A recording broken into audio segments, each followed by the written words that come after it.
Assalamualaikum warahmatullahi wabarakatuh.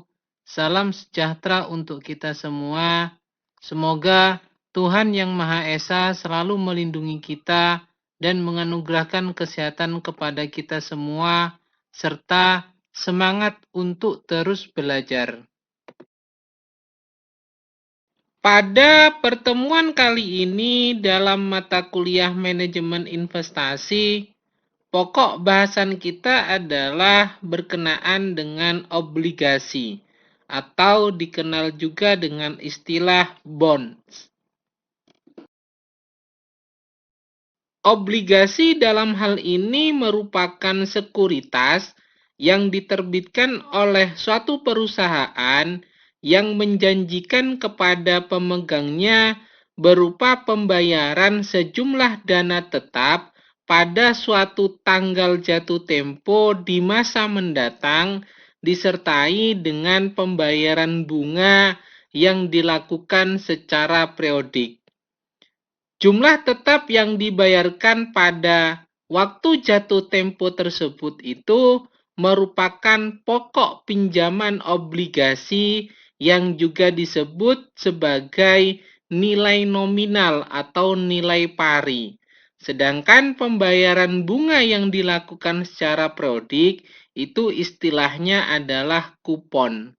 Nah, pembayaran yang dilakukan secara tetap pada saat dilakukan jatuh tempo itu merupakan maturity yang menjadi kewajiban bagi perusahaan untuk memberikan haknya kepada pemegang obligasi tersebut berupa pokok pinjaman obligasi dan juga bunga yang dilakukan secara periodik untuk pembayarannya. Yang membedakan antara obligasi dengan saham, yaitu kalau saham itu biasanya menyatakan klaim kepemilikan pada suatu perusahaan karena adanya kepemilikan saham tersebut. Sedangkan obligasi ini menyatakan klaim kreditor pada suatu perusahaan, artinya perusahaan ini memiliki suatu pinjaman terhadap suatu atau terhadap seorang investor. Nah, banyaknya atau waktu pembayaran kas yang diberikan pemegang obligasi, baik itu berupa pokok pinjaman ataupun kupon sebagai bunga pinjaman, ini telah ditetapkan ketika obligasi tersebut itu diterbitkan. Sedangkan banyaknya dan waktu dividen yang dibayarkan kepada pemegang saham ini dapat berubah-ubah sepanjang tahun tergantung kepada keuntungan yang diperoleh oleh perusahaan dan kebijakan yang diambil oleh direksi pada saat rapat umum pemegang saham untuk pembayaran dividennya. Nah, obligasi perusahaan ini diterbitkan pada tanggal jatuh tempo yang berarti investor memiliki batas waktu ketika memegang obligasi tersebut. Sedangkan saham itu biasanya tidak memiliki jatuh tempo sehingga investor ini bisa memegang saham tersebut selama perusahaan tersebut itu masih beroperasional. Ketika perusahaan menerbitkan obligasi, maka perusahaan tersebut itu juga diminta untuk menyusun bond indentur yang merupakan ringkasan untuk disediakan dalam prospektus. Nah, bond indentur ini merupakan dokumen legal yang memuat perjanjian tertulis antara perusahaan penerbit obligasi dan pemegangnya. Salah satu dari isi penting di bond indentur ini adalah call provision, di mana call provision ini merupakan hak kepada perusahaan penerbit obligasi untuk membeli kembali obligasi yang telah beredar dari pemegang obligasi tersebut sebelum tanggal jatuh temponya. Sehingga dengan adanya call profession tersebut, maka perusahaan penerbit obligasi itu memiliki hak untuk membeli kembali obligasi yang diterbitkannya tersebut dari pemegang obligasi sebelum adanya tanggal jatuh tempo. Sebagai contoh yaitu sebuah obligasi memiliki nilai nominal sebesar 1 juta dengan jatuh tempo selama 10 tahun. Nah, obligasi ini dapat ditarik sebelum jatuh tempo dalam waktu 5 tahun pada harga call price-nya sebesar 110%. Nah, harga call ini dipotong sebesar 2% dari nilai nominalnya untuk tiap tahun sampai harga call ini sama dengan nilai parinya. Nah, jika obligasi ini dihentikan dalam 7 tahun, pertanyaannya berapa banyak yang akan diterima oleh pemegang obligasi tersebut? Maka dalam kasus ini, pemotongan yang dilakukan yaitu selama 2 tahun. Kenapa? Karena jatuh temponya itu dapat dilakukan penarikan dalam waktu 5 tahun. Sedangkan dalam kasus ini dihentikan dalam kurun waktu 7 tahun. Sehingga harga call-nya ini akan menjadi 110% dikurangi 2 tahun dikali 2%, di mana 2% ini merupakan potongan yang dibebankan sebesar 2% per tahunnya. Sehingga ketemu nilainya adalah 106%. Nah, 106% dari nilai nominal obligasi sebesar 1 juta, maka ketemu nilainya adalah 1.060.000. Dengan demikian, maka pemegang obligasi tersebut akan menerima uang sebesar 1.060.000. Ada 3 karakter terkait dengan obligasi yang harus dipahami, yaitu yang pertama, bahwa obligasi ini merupakan surat kepemilikan utang kepada emiten atau perusahaan yang menerbitkan obligasi tersebut. Yang kedua, jangka waktu terkait dengan jatuh temponya obligasi ini bervariasi, umumnya yaitu dalam rentang waktu 5 tahun. Dan yang ketiga yaitu obligasi ini mengurangi terhadap cost of debt. Apa itu cost of debt? Itu merupakan bunga yang harus dibayarkan oleh perusahaan atau emiten atas pinjaman yang mereka ambil. Nah, dalam hal ini, obligasi ini mengurangi cost of debt tersebut terkait dengan adanya pembayaran bunga antara bunga bank dan juga bunga obligasi yang dibayarkan kepada investor oleh perusahaan emiten tersebut. Ada beberapa jenis obligasi yang diterbitkan oleh perusahaan, sehingga kita dapat memahami jenis-jenis obligasi tersebut, yaitu yang pertama adalah obligasi dengan jaminan. Apa itu obligasi dengan jaminan? Yaitu obligasi yang diterbitkan oleh perusahaan dengan menggunakan jaminan suatu aset real. Sehingga jika perusahaan gagal dalam memenuhi kewajibannya, maka pemegang obligasi tersebut itu berhak untuk mengambil alih aset real tersebut. Jenis kedua yaitu obligasi tanpa adanya jaminan. Nah, ini merupakan obligasi yang diterbitkan oleh perusahaan tanpa menggunakan suatu jaminan aset real tertentu, sehingga perusahaan hanya menerbitkan obligasi ini tanpa adanya jaminan. Jenis obligasi berikutnya yang ketiga yaitu obligasi konversi, di mana ini merupakan obligasi yang memberikan hak kepada pemegangnya untuk mengkonversikan obligasi tersebut dengan sejumlah saham perusahaan pada harga yang telah ditetapkan, sehingga pemegang obligasi ini memiliki kesempatan untuk memperoleh capital gain dengan adanya konversi obligasi tersebut terhadap sejumlah saham yang diterbitkan oleh perusahaan emiten tersebut. Nah, yang keempat yaitu obligasi yang disertai dengan waran, di mana dengan adanya waran ini maka pemegang obligasi memiliki hak untuk membeli saham perusahaan pada harga yang telah ditentukan oleh perusahaan penerbit saham tersebut. Jenis obligasi berikutnya yang kelima yaitu obligasi tanpa kupon atau tanpa bunga, yaitu obligasi yang tidak memberikan adanya pembayaran bunga obligasi kepada pemegang obligasi tersebut. Nah, obligasi ini umumnya itu ditawarkan pada harga di bawah nilai parnya atau dengan harga diskon.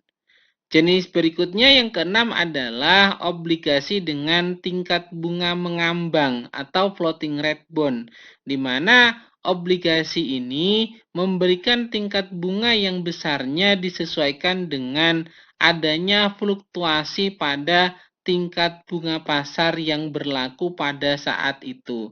Sehingga tingkat bunga yang diberikan untuk obligasi tersebut itu sifatnya mengambang, menyesuaikan terhadap tingkat bunga pasar yang berlaku pada saat itu. Jenis obligasi berikutnya yaitu yang ketujuh dikenal dengan istilah putable bond, di mana ini merupakan obligasi yang memberikan hak kepada pemegang obligasi untuk menerima pelunasan obligasi sesuai dengan nilai parnya sebelum waktu jatuh tempo. Dan yang kedelapan dikenal dengan istilah junk bond, di mana ini merupakan obligasi yang memberikan tingkat keuntungan yang tinggi, tetapi juga mengandung resiko yang sangat tinggi pula, sehingga diistilahkan dengan namanya junk bond.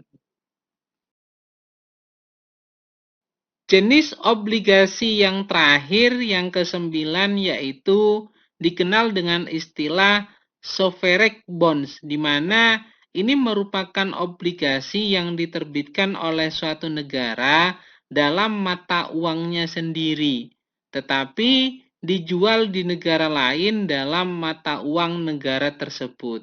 Nah, ada beberapa turunan dari sovereign bond ini, yaitu yang pertama adalah kita mengenal namanya Yankee Bonds. Ini merupakan obligasi yang diterbitkan dalam mata uang dolar oleh pihak yang memerlukan dana di luar negeri untuk para investor Amerika.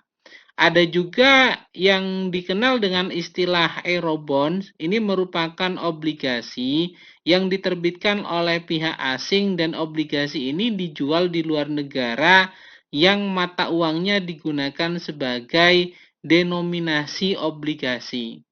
Ada juga yang dikenal dengan istilah samurai bonds, di mana ini merupakan obligasi dalam denominasi yen yang diterbitkan di Jepang oleh pemerintah atau perusahaan negara lain.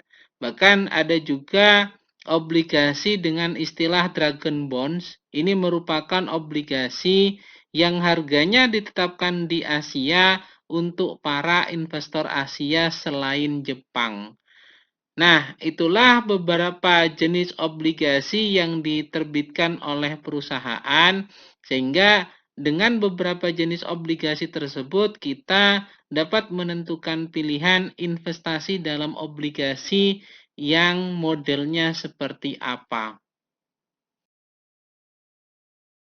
Selanjutnya bahasan kita adalah berkenaan dengan peringkat obligasi, di mana dalam peringkat obligasi ini ada 3 komponen utama yang digunakan oleh agen pemeringkat untuk menentukan peringkat atau rating dari obligasi tersebut. Apa saja 3 komponen utama itu? Yang pertama adalah kemampuan perusahaan penerbit obligasi untuk memenuhi kewajiban finansialnya sesuai dengan yang telah diperjanjikan dalam penerbitan obligasi tersebut. Yang kedua yaitu struktur dan berbagai ketentuan yang diatur dalam surat hutang atau obligasi yang diterbitkan oleh perusahaan.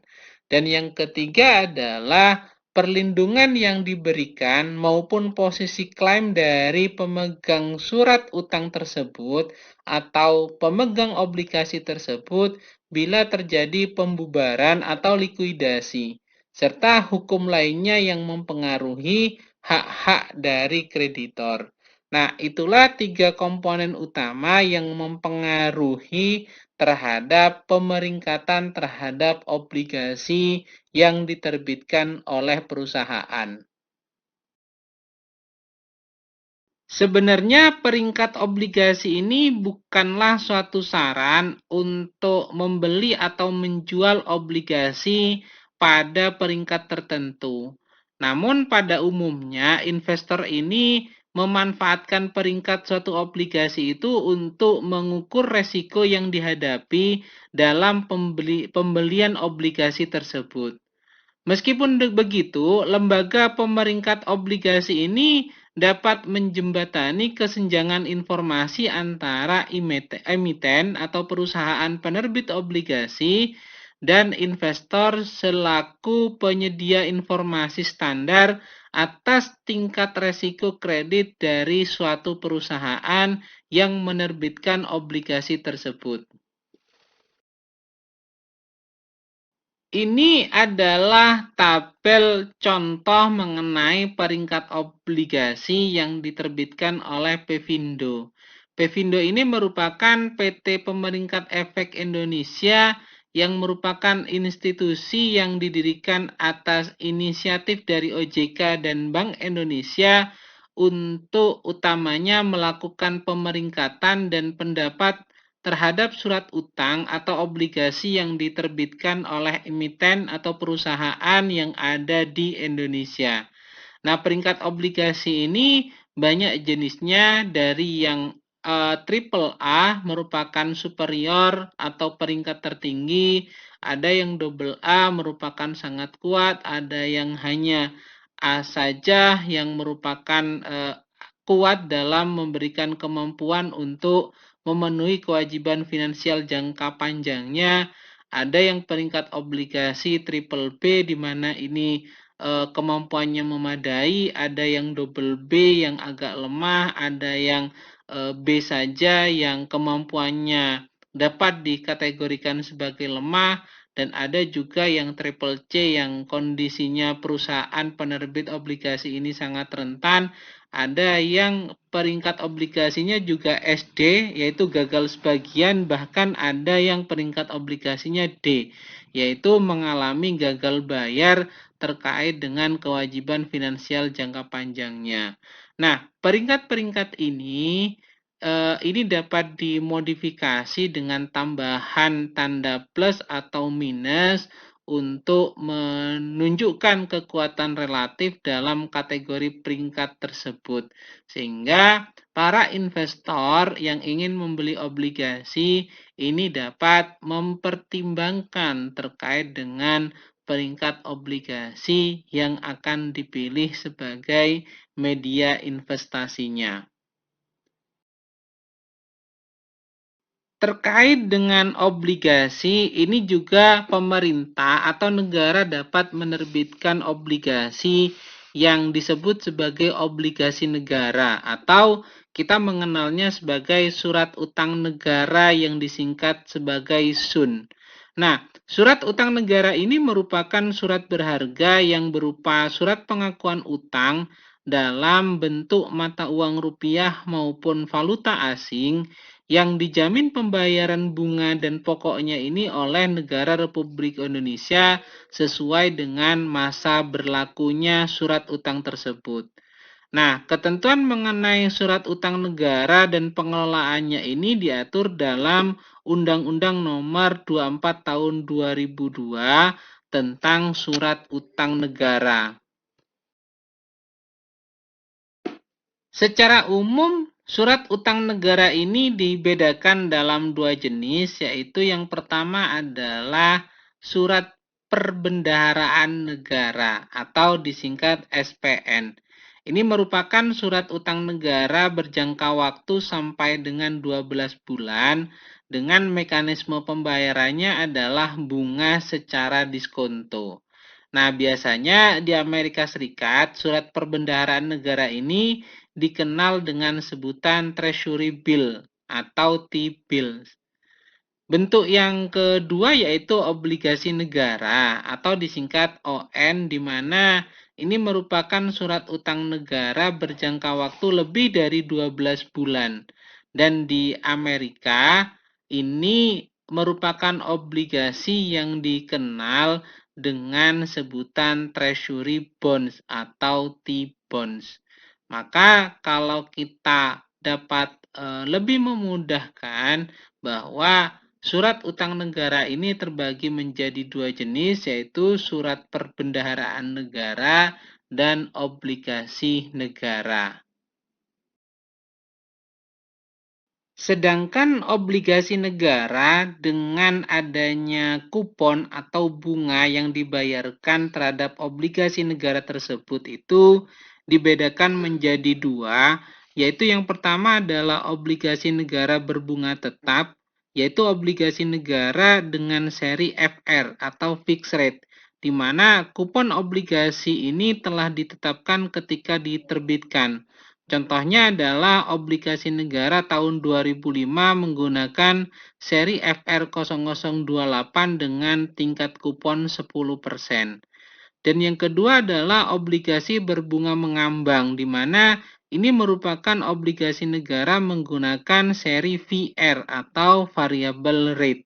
Nah, untuk pembelian obligasi negara ini dapat dilakukan baik di pasar perdana maupun di pasar sekunder. Sehingga di pasar perdana maupun di pasar sekunder tersebut kita dapat melakukan pembelian terhadap obligasi negara atau surat utang negara tersebut. Keberadaan surat utang negara ini sangat penting bagi pemerintah, diantaranya yaitu untuk membiayai defisit APBN atau anggaran pendapatan belanja negara, dan yang kedua adalah untuk menutup kekurangan kas jangka pendek serta untuk mengelola portofolio utang negara. Nah, kaitannya dalam penerbitan surat utang negara ini, pemerintah pusat itu berwenang untuk menerbitkan surat utang negara setelah mendapat persetujuan dari DPR atau Dewan Perwakilan Rakyat, dan hal tersebut tentunya harus dikonsultasikan terlebih dahulu dengan Bank Indonesia. Nah, atas penerbitan surat utang negara tersebut, maka pemerintah memiliki kewajiban untuk membayar bunga dan pokok pinjaman dengan dana yang telah disediakan dalam APBN tersebut. Ada beberapa hal penting mengenai obligasi negara atau surat utang negara ini yang harus diketahui, yaitu yang pertama adalah obligasi negara ini harus mencerminkan investasi yang bebas risiko. Karena apa? Karena dijamin oleh negara. Dan yang kedua adalah obligasi negara ini digunakan sebagai benchmarking. Dan kenapa ini menjadi benchmarking? Karena kepentingannya adalah kepentingan nasional. Dan yang ketiga yaitu obligasi negara ini dapat digunakan sebagai alat dalam menata ekonomi secara makro. Dan yang keempat, obligasi negara ini diharapkan dapat memudahkan pricing dan evaluasi obligasi baik di pasar primer maupun di pasar sekunder. Serta yang kelima yaitu obligasi negara ini dapat menjadi alat dalam manajemen risiko. Terkait dengan pendapatan obligasi, ada dua istilah yang harus dipahami mengenai karakteristik dari pendapatan obligasi ini. Yaitu yang pertama adalah yield obligasi atau dikenal juga dengan istilah bond yield. Dan yang kedua adalah bunga obligasi atau dikenal juga dengan istilah bond interest rate. Nah, yield obligasi ini merupakan ukuran pendapatan obligasi yang akan diterima oleh investor yang kecenderungannya itu tidak tetap atau berfluktuasi. Kenapa? Karena yield obligasi ini sangat terkait dengan tingkat bunga yang disyaratkan oleh investor. Maka tentunya yield obligasi ini akan cenderung naik turun. Yield obligasi ini sebagaimana layaknya bunga obligasi. Kenapa? Karena yield obligasi ini akan sangat terkait dengan tingkat return yang disyaratkan oleh investor. Sehingga dengan demikian kita dapat memahami bahwa yield obligasi ini merupakan pendapatan obligasi yang diterima oleh investor yang diperoleh dalam jumlah tidak tetap, artinya naik turun karena dipengaruhi oleh tingkat bunga dan tingkat return yang disyaratkan oleh investor. Nah, kalau bunga obligasi itu merupakan harga atau imbalan yang dibayarkan oleh pihak yang peminjam dana atau emiten atau perusahaan yang menerbitkan obligasi ini kepada pihak yang meminjamkan dana, yaitu investor. Sehingga investor obligasi ini menerima dua pendapatan, yaitu yield obligasi dan bunga obligasi. Terkait dengan hal tersebut, maka dalam urusan yield obligasi dan bunga obligasi ini kita akan mempelajari 5 hal, yaitu yang pertama adalah yield obligasi. Apa itu fungsi dari yield obligasi? Yaitu untuk mengukur tingkat kupon yang diperoleh oleh investor. Yang kedua adalah current yield, yaitu untuk mengukur tingkat pendapatan sekarang. Dan yang ketiga adalah yield to maturity atau YTM. Ini fungsinya adalah untuk mengukur tingkat return yang diharapkan jika obligasi disimpan sampai waktu jatuh tempo. Dan yang berikutnya yang keempat adalah yield to call atau YTC. Ini merupakan tingkat return yang diharapkan jika obligasi dilunasi sebelum waktu jatuh tempo. Dan yang terakhir yaitu released horizon yield. Ini untuk mengukur tingkat return yang diharapkan untuk obligasi yang dijual sebelum jatuh tempo. Nah, yield ini dihitung menggunakan asumsi tingkat reinvestasi dan harga jual obligasi. Sehingga paparan berikutnya kita akan membahas terhadap hal-hal tersebut.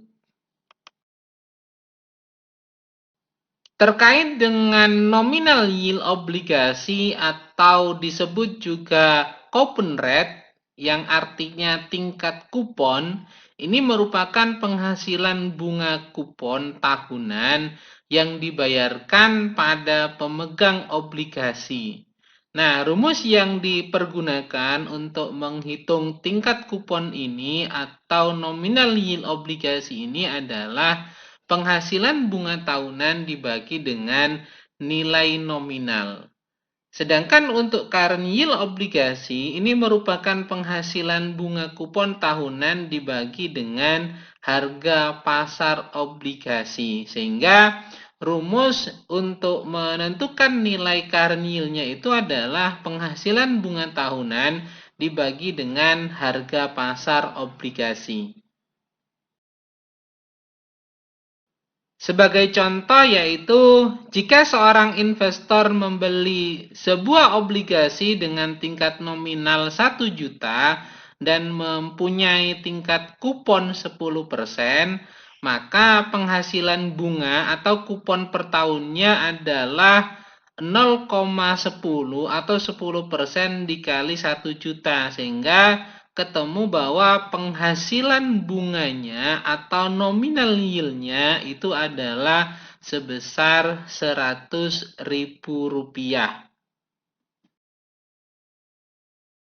Sedangkan contoh untuk menghitung current yield, misal dalam hal ini adalah sebuah obligasi memiliki nilai nominal 1 juta dengan tingkat kupon sebesar 12% dan dibayarkan 2 kali dalam setahun. Dan dalam hal ini seorang investor itu membelinya dengan harga 95% dari nilai nominalnya. Sehingga untuk menghitung current yield-nya adalah 12% dikali dengan nilai nominal, yaitu untuk obligasi tersebut sebesar 1 juta, dibagi dengan 0,95 atau 95% dikali 1 juta, yaitu ketemunya adalah 12,63%. Sebagaimana kita ketahui bahwa rumus dari current yield itu adalah penghasilan bunga tahunan dibagi dengan harga pasar obligasi. Maka dalam hal ini pendapatan untuk bunga obligasi yang dimaksudkan di sini adalah 0,12 kali 1 juta, sedangkan untuk harga pasar obligasi adalah 95% kali 1 juta, sehingga ketemu 12,63% untuk nilai current yield-nya. Selanjutnya yaitu mengenai yield to maturity atau disingkat dengan YTM. Apa itu yield maturity? Yield maturity ini dimaknai sebagai tingkat return majemuk yang akan diterima oleh investor jika dalam hal ini investor membeli obligasi pada harga pasar saat ini dan menahan obligasi tersebut hingga jatuh tempo. Nah, ada dua asumsi yang harus terpenuhi dalam kaitannya dengan yield maturity ini, sehingga dengan terpenuhinya dua asumsi tersebut maka diharapkan nilainya akan sama dengan realized yield. Apa dua asumsi tersebut? Yaitu yang pertama adalah bahwa investor akan mempertahankan obligasi tersebut sampai dengan waktu jatuh tempo. Nah, di sini nilai yang didapat jika asumsi pertama ini terpenuhi yaitu disebut dengan yield to maturity. Dan yang asumsi kedua adalah investor dalam hal ini menginvestasikan kembali pendapatan yang diperoleh dari obligasi pada tingkat yield to maturity yang telah dihasilkan tersebut. Maka dengan terpenuhinya dua asumsi tersebut, yield to maturity diharapkan akan sama dengan realized yield-nya. Persamaan dari yield to maturity yaitu sebagaimana dilihat dalam paparan, yaitu P sebagai harga obligasi pada saat ini sama dengan sigma 2N CI per 2 dibagi 1 ditambah YTM per 2 pangkat T ditambah PP dibagi 1 tambah YTM per 2 pangkat 2N. Nah, P ini merupakan harga obligasi pada saat ini, sedangkan N-nya adalah jumlah tahun sampai dengan jatuh tempo obligasi, sedangkan CI-nya adalah pembayaran kupon untuk obligasi I setiap tahunnya, dan YTM ini merupakan yield to maturity, sedangkan PP ini merupakan nilai par dari obligasi. Nah, terkait dengan kupon obligasi ini diasumsikan untuk pembayarannya dilakukan adalah setiap semester, sehingga dalam hal ini rumus CI-nya harus dibagi 2. Sedangkan untuk memperoleh nilai yield to maturity atau YTM yang mendekati dapat digunakan persamaan, yaitu CI ditambah PP dikurangi P dibagi N dibagi dengan PP ditambah P dibagi 2, di mana YTM ini merupakan nilai YTM yang mendekati, sedangkan P-nya merupakan harga obligasi pada saat ini, N-nya ini merupakan jumlah tahun sampai dengan jatuh tempo obligasi, dan CI-nya ini merupakan pembayaran kupon untuk obligasi I setiap tahunnya. Sedangkan PP ini merupakan nilai par dari obligasi tersebut. Untuk lebih memahami mengenai hal tersebut, ini ada contoh kasus di mana sebuah obligasi yang tidak collab ini akan jatuh tempo 10 tahun lagi, di mana nilai parnya adalah sebesar Rp1.000 dengan tingkat kuponnya adalah sebesar 18%. Nah, dalam hal ini diasumsikan bahwa obligasi tersebut saat ini dijual dengan harga di bawah par, yaitu sebesar 917,69. Nah, pertanyaannya adalah berapakah yield to maturity dari obligasi tersebut? Penyelesaian dari contoh kasus tersebut, maka kita dapat memasukkannya dalam rumus yang telah ada, yaitu harga obligasi pada saat ini dengan simbol P itu ketemu nilainya adalah Rp917,69. Lalu kita menentukan nilai CI-nya sebagai bentuk pembayaran kupon untuk obligasi I setiap tahunnya, karena di sini jatuh temponya dalam waktu 10 tahun dengan tingkat kupon 18%, maka nilainya adalah 10 kali 18, ketemu 180. Nah, karena pembayaran kupon obligasi ini dilakukan setiap tahun, terus kita menginginkan perhitungan obligasi ini setiap semester, maka dalam rumus tersebut dibagi 2, sehingga 180 dibagi 2. Nah, selanjutnya kita menentukan nilai PP-nya, yaitu nilai par dari obligasi. Dari kasus tersebut nilai parnya yaitu sebesar 1000. Selanjutnya kita menentukan nilai dari YTM-nya untuk periode atau rumusan berikutnya.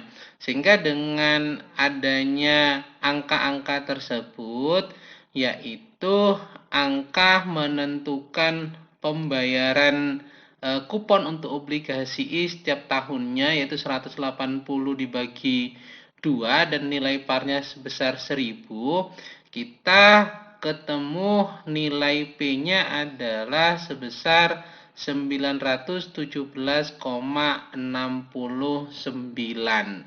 Ini berdasarkan pada perhitungan dari rumus yang telah ditentukan.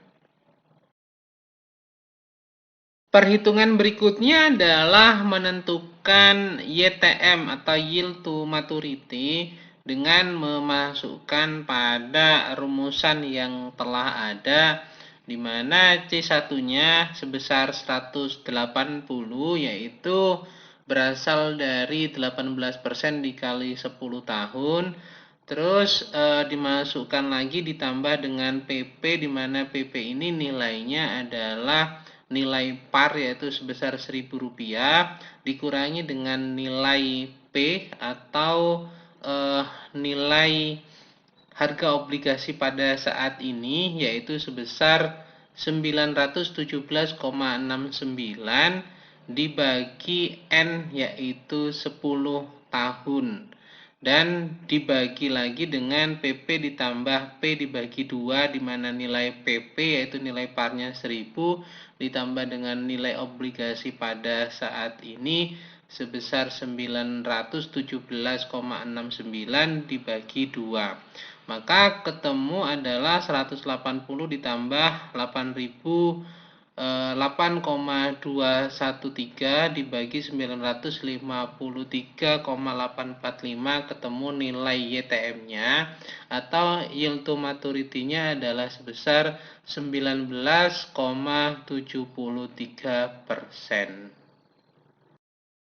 Yield to maturity ini sebenarnya adalah tingkat bunga yang menyamakan harga obligasi atau kalau dalam rumusan itu dikenal dengan simbol P dengan nilai sekarang dari semua aliran kas yang diperoleh dari obligasi sampai dengan waktu jatuh tempo.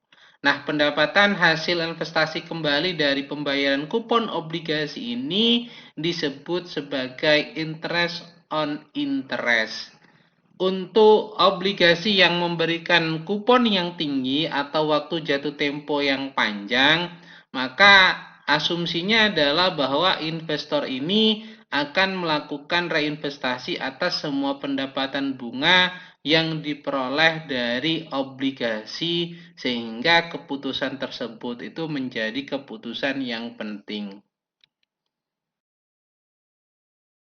Sebagai contoh, semisal obligasi dengan nilai nominal Rp1.000 dengan waktu jatuh tempo selama 20 tahun dan dengan kupon sebesar 15%, maka dalam hal ini investor ini melakukan interest on interest, artinya investor terkait dengan obligasi yang dimilikinya itu melakukan investasi kembali dari pembayaran kupon obligasi tersebut.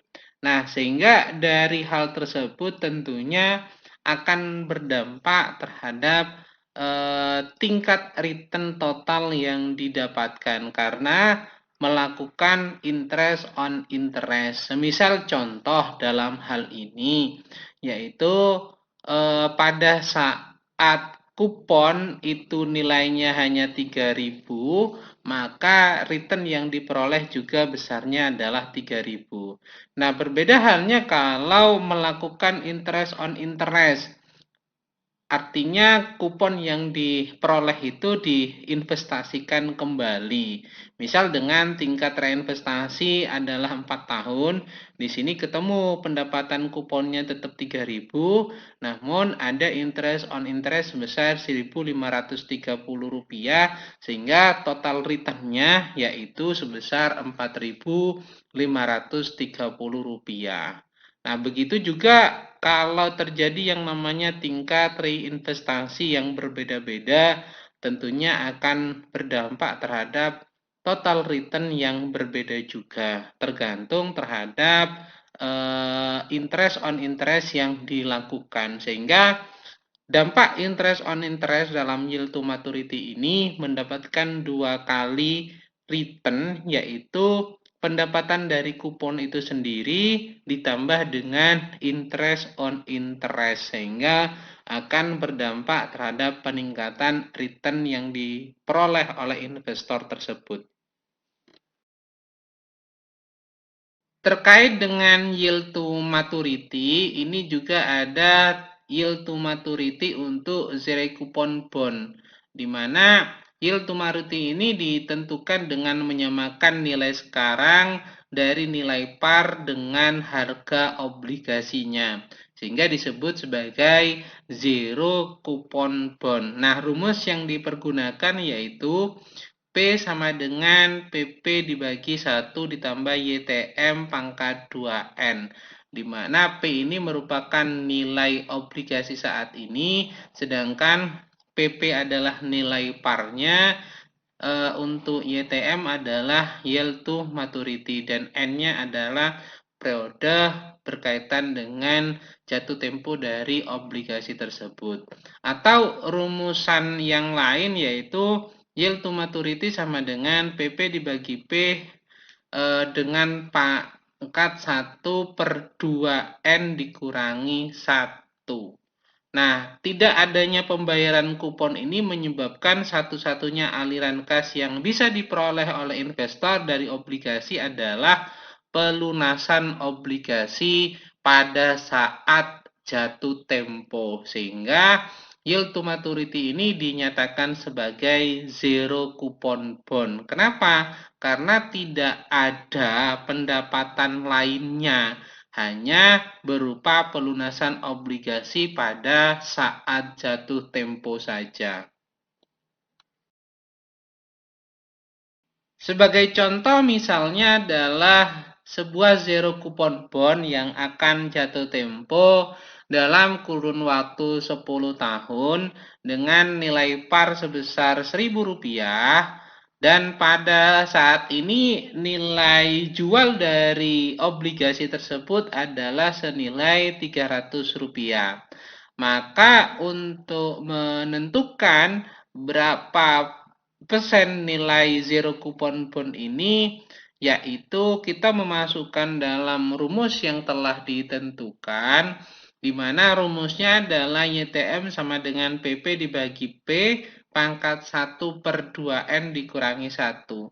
Nah, PP ini merupakan nilai parnya, yaitu sebesar Rp1.000 dibagi dengan nilai P, di mana nilai P ini adalah nilai obligasi pada saat itu, yaitu sebesar Rp300.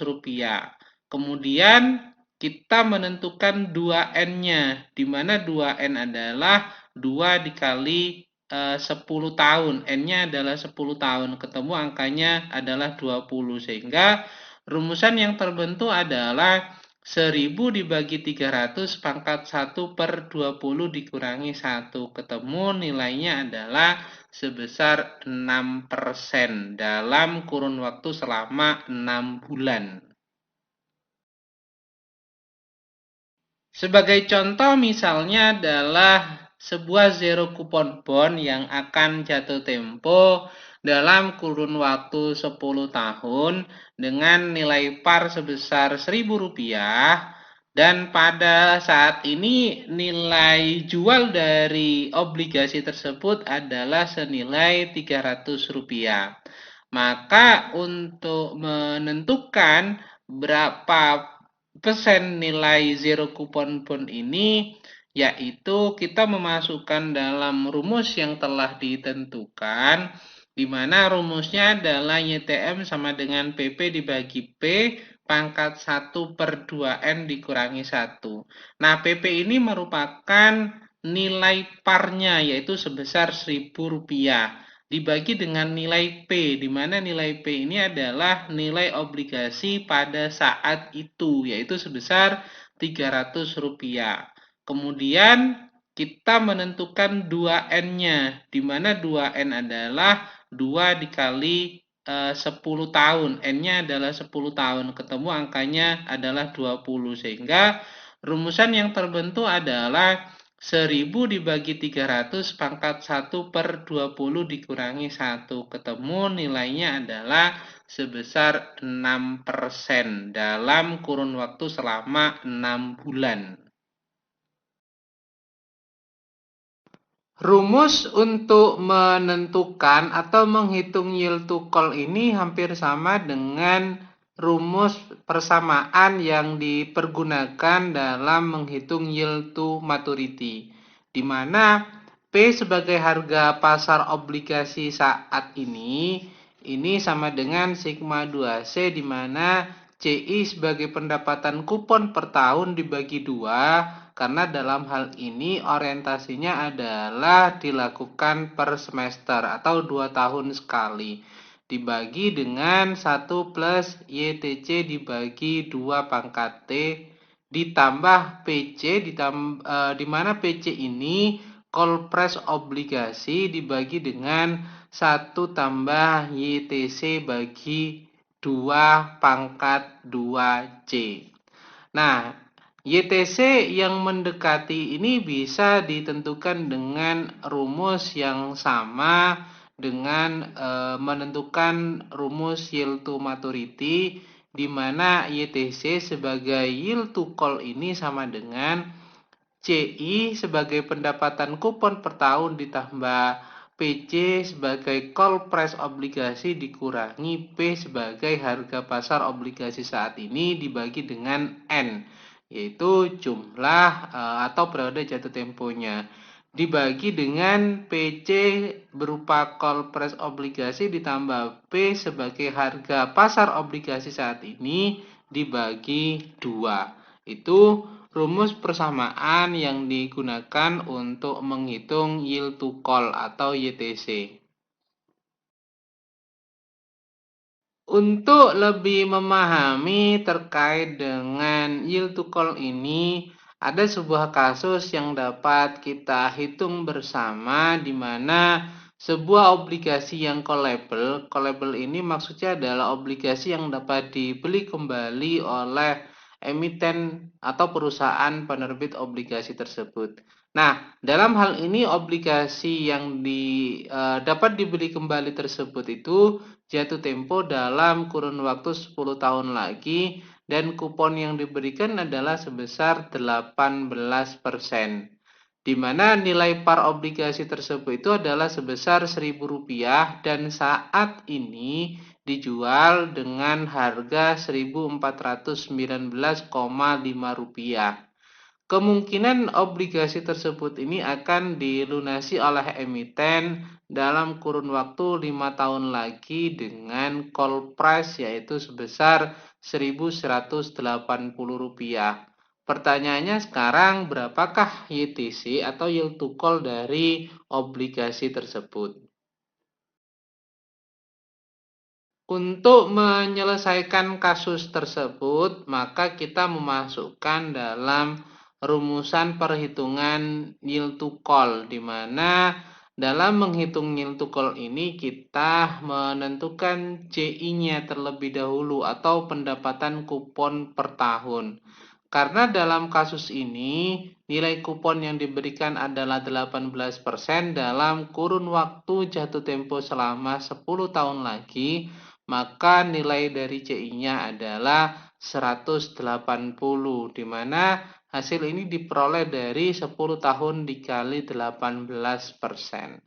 Nah, selanjutnya kita menentukan nilai PC-nya, yaitu call price obligasi. Nah, dalam kasus ini, call price obligasi sebagaimana yang ada dalam kasus, yaitu sebesar Rp1.180 dikurangi dengan P, di mana P ini adalah harga pasar obligasi saat ini. Nah, harga pasar obligasi saat ini yaitu sebesar Rp1.419,5 dibagi dengan N, di mana N ini merupakan periode di mana emiten akan melunasi atau membeli kembali obligasi yang callable tersebut, yaitu dalam kurun waktu 5 tahun lagi. Nah, dibagi dengan PC sebagai call price obligasi, yaitu sebesar 1.180 ditambah dengan harga obligasi saat ini yaitu Rp1.419,5 dibagi 2. Nah, ketemu nilai dari yield to call tersebut itu adalah 10,16%.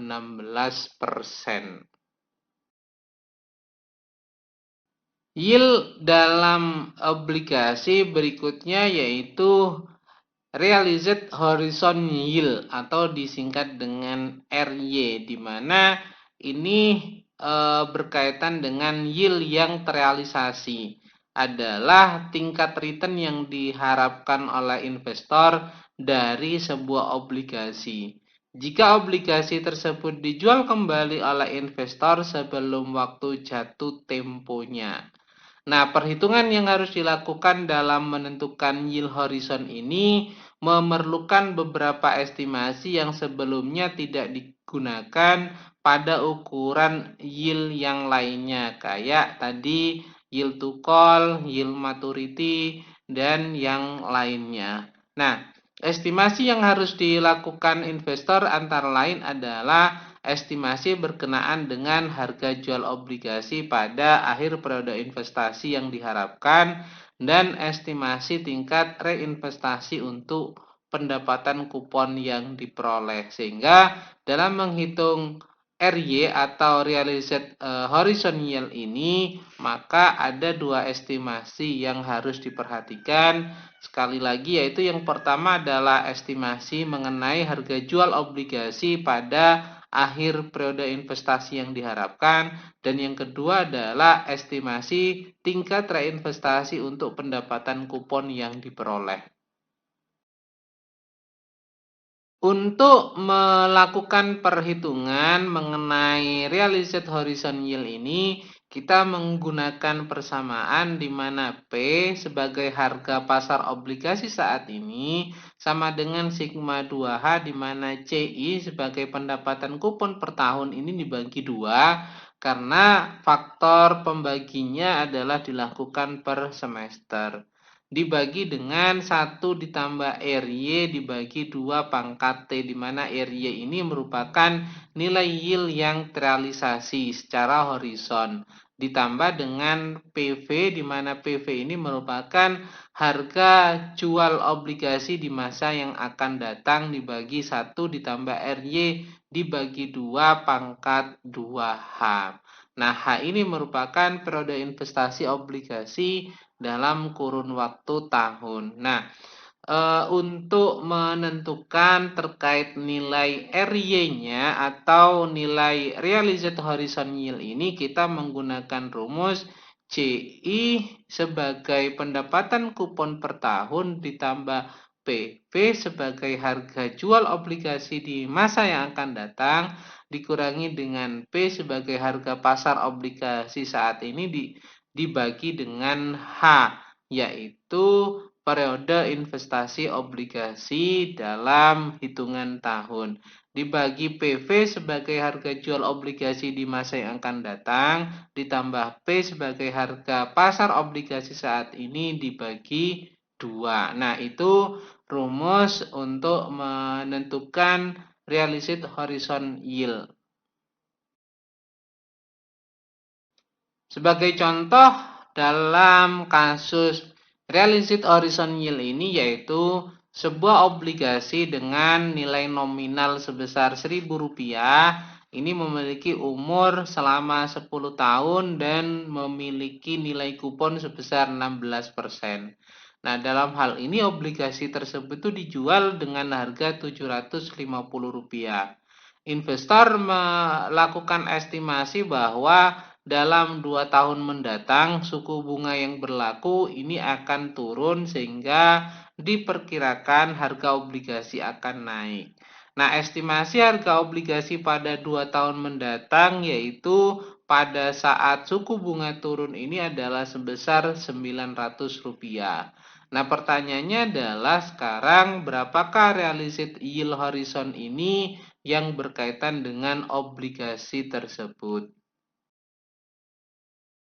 Untuk menyelesaikan contoh kasus tersebut dalam menghitung yield yang terrealisasi dari obligasi tersebut berupa realized horizon yield yang diperkirakan, yaitu dengan rumusan di mana RY sebagai yield yang terrealisasi ini sama dengan CI, di mana CI adalah pendapatan kupon per tahun. Nah, untuk pendapatan kupon per tahun ini kita ketahui obligasi ini jatuh tempo dalam kurun waktu 10 tahun dan nilai kuponnya adalah 16%.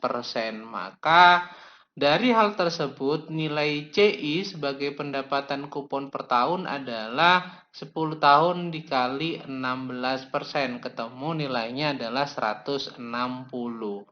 Selanjutnya kita mencari nilai PV, di mana nilai PF ini adalah harga jual obligasi di masa yang akan datang. Nah, berdasarkan contoh kasus yang ada, harga obligasi di masa yang akan datang ini diestimasi sebesar Rp900 dengan asumsi bahwa terjadi penurunan terhadap suku bunga yang akan berlaku dalam 2 tahun yang akan datang. Nah, selanjutnya kita mencari nilai P-nya, yaitu sebagai nilai harga pasar obligasi saat ini. Dalam kasus ini yaitu nilai obligasinya memang nilai parnya adalah Rp1.000, tapi harga jual obligasi pada saat itu adalah Rp750. Sehingga dalam hal ini harga pasar obligasi saat ini yaitu sebesar Rp750.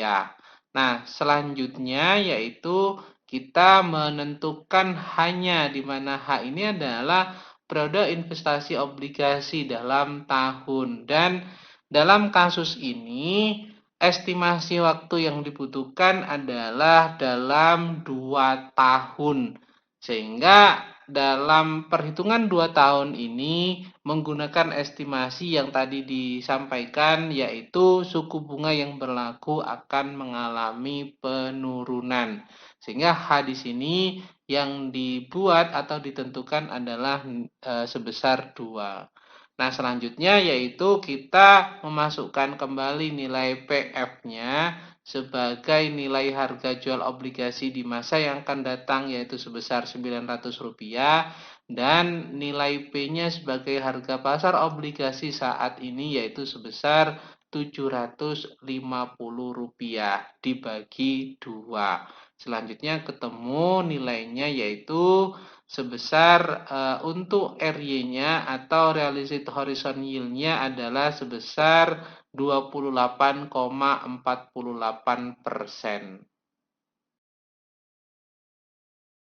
Pembahasan berikutnya adalah berkenaan dengan penilaian obligasi, di mana penilaian obligasi ini berarti penentuan harga obligasi. Karena pada penilaian sekuritas termasuk dalam hal ini adalah penilaian terhadap obligasi, pada umumnya itu menggunakan konsep present value atau nilai sekarang. Dengan prinsip present value tersebut atau konsep nilai sekarang ini, nilai obligasi akan ditentukan oleh nilai intrinsiknya. Nilai intrinsik dari obligasi tersebut itu bisa diestimasi dengan mendiskontokan semua aliran kas yang berasal dari pembayaran kupon ditambah dengan pelunasan obligasi sebesar nilai par pada saat jatuh tempo dari obligasi tersebut.